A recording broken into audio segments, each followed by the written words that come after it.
मैं क्या कुलदीप बिश्नोई के छठे घर में शनि का निवास है, वक्र दृष्टि से देखता है।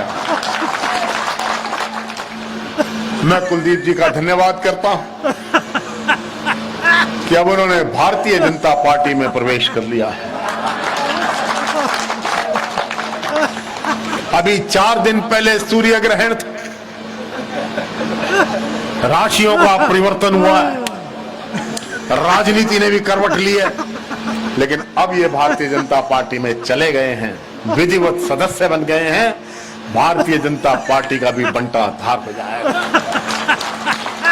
54 साल से ये नरगिस अपनी बेनूरी पे रो रही है कि पंडित जी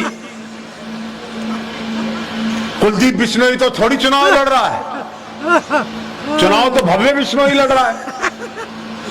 मैंने कहा बेटा ध्यान रखो, कहावत है हमारे बुजुर्गों की, मां पे धी पिता पे घोड़ा, गणा नहीं तो थोड़ा थोड़ा।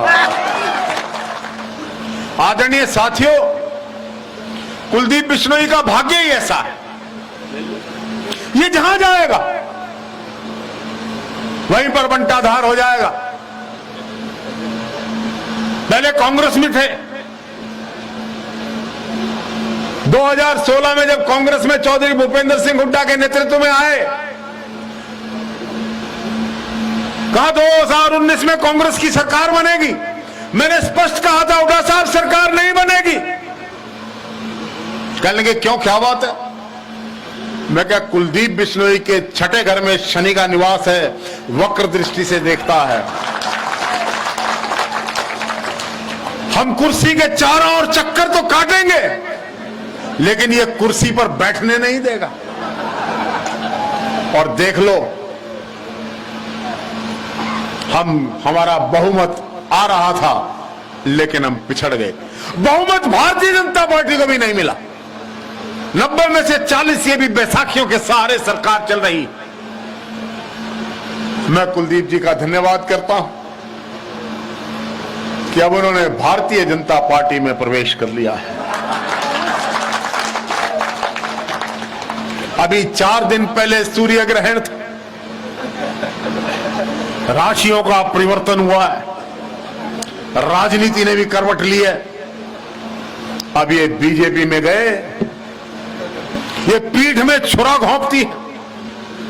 अगर ये वहीं बनी रहते तो भारतीय जनता पार्टी की सरकार कभी हरियाणा में नहीं आती,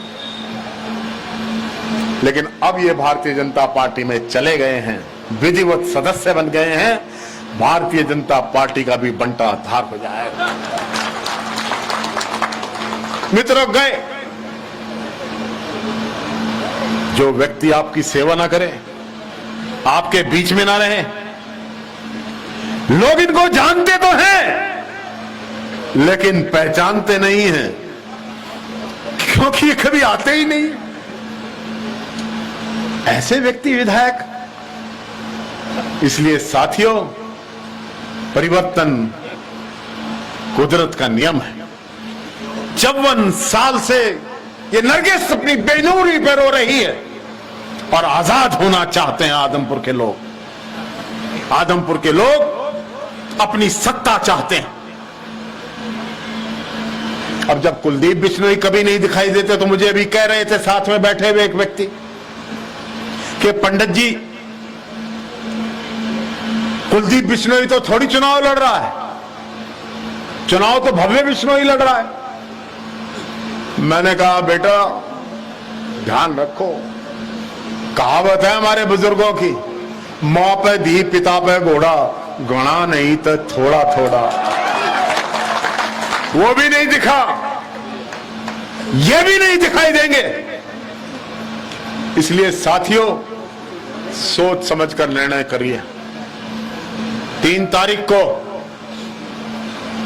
आप यहां आदमपुर की विधानसभा से भाई जयप्रकाश कांग्रेस के प्रत्याशी को नेतृत्व चुनकर विधानसभा में भेजिए। ये कह रहे हैं 2 साल बाकी हैं, 2 साल में विकास करा देंगे। 520 करोड़ रुपए मंजूर हो गए, लेकिन मुझे तो कुछ और दिखाई दे रहा है। ये कह रहे थे पंडित जी पंचांग देख लो,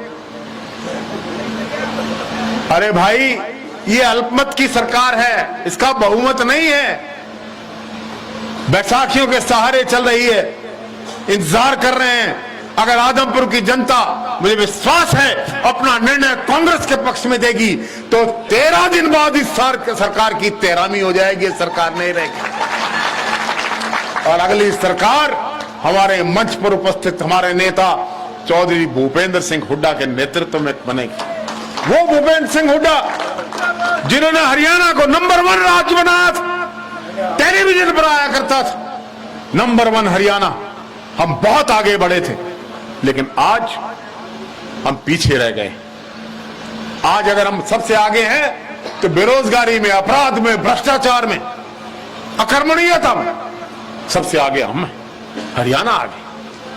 बहुत लंबी बात नहीं कहना चाहता, बहुत से नेताओं ने बहुत बोलना है। भाई कुलदीप वत्स ने एक बात का जिक्र कर दिया। कभी चौधरी भजनलाल जी करनाल में जो परंपरागत सीट हुआ करती थी हमारी, वहां चुनाव लड़ने आए थे और कह रहे थे, अब दुनिया में नहीं है, मैं ज्यादा बड़ी बात नहीं कहना चाहता, लेकिन क्या हुआ वो सबको पता है। आज मैं कह रहा हूं कि पंडित रणवीर, जिसको कालू पंडित कहते हैं सदलपुर के, जो हमारे साथी सहयोगी हैं, उनके घर पर पुलिस की रेड डाली गई। हम इस चुनौती को स्वीकार करते हैं, आइए रेड डालिए, हर एक आदमी के घर पर रेड डालकर देख लीजिए, लेकिन इससे वोट नहीं मिलेगी। लेकिन एक बात याद रखना, पंडित लक्ष्मीचंद ने कहा है, ब्राह्मण की दुश्मनी और नादान की यारी और कांस का खेत और सांस की बीमारी मौत का कारण बना करता। इसलिए इनको छेड़ो मत, इनको ना छेड़ना ही अच्छा है। इनकी तो पूजा करो। अरे अभी तो श्राद्ध गए हैं, लो इतना बड़ा त्योहार का सीजन गया है, ब्राह्मणों की तो पूजा हुआ करती, और आप कर रहे हैं, रेड कर रहे हैं। भाई इन्होंने कुछ नहीं करना है। छोटी सी बात एक लाइन की कह रहा हूं, करना कुछ नहीं है, इनको बना लो या ना बना लो। एक लड़के का रिश्ता लेके गए थे, कहने लगे ये लड़का क्या करता है, तो बोला एमए पास है, 100 किले जमीन है, बहुत बड़ा गढ़ है, कार है, कोठियां हैं। तो कहने लगे रिश्ता मंजूर, रुपया देने लगे, तो कहने लगे इसमें 2 कमी है, देख के रिश्ता करना। तो कहने लगे क्या कमी है, कहता है खाए बिना कुछ नहीं करता। उन्होंने कहा ये भी को कमी है। उन्होंने दूसरी पूछी नहीं, रिश्ता करके अरे छोड़े। शादी के 3 महीने बाद ससुराल वाले शिकायत लेके आ गए, क्या मैं रिश्ता नहीं रखना। कह लेंगे क्यों, कहता तुमने कहा था, हमने तो कहा था 2 कमियां हैं। कहता तुमने एक बताई, कहता तुमने दूसरी पूछी नहीं। कहता आज बता दो। कहते कहा था ना कि ये खाए बिना कुछ नहीं करता। तो बोला दूसरी, कहता करता खा के भी नहीं। इसने कुछ नहीं करना, कुछ करना होता तो 24 साल कम नहीं होते मित्रों, इस क्षेत्र की सेवा कर सकते थे, यहाँ की आवाज उठ सकती थी। लेकिन अब आदमपुर का भाग्य बदलने जा रहा है। भूपेंद्र सिंह हुड्डा जी की तरफ सारे हरियाणा की नजरें लगी हुई हैं। भाई जयप्रकाश को आशीर्वाद दीजिए, 36 बिरादरी दीजिए, अपना समर्थन दीजिए। ये कह रहे हैं जीतेंगे, हमारे वोट नहीं पड़ेंगे तो कहां से जीतोगे। इसलिए जैसे प्रोफेसर संपत सिंह जी ने कहा, बड़ा महत्वपूर्ण है, और वो है कि आपको अपने वोट का इस्तेमाल करना है। वोट के इस्तेमाल से सीट जीत के आओगे। बहुत बहुत धन्यवाद।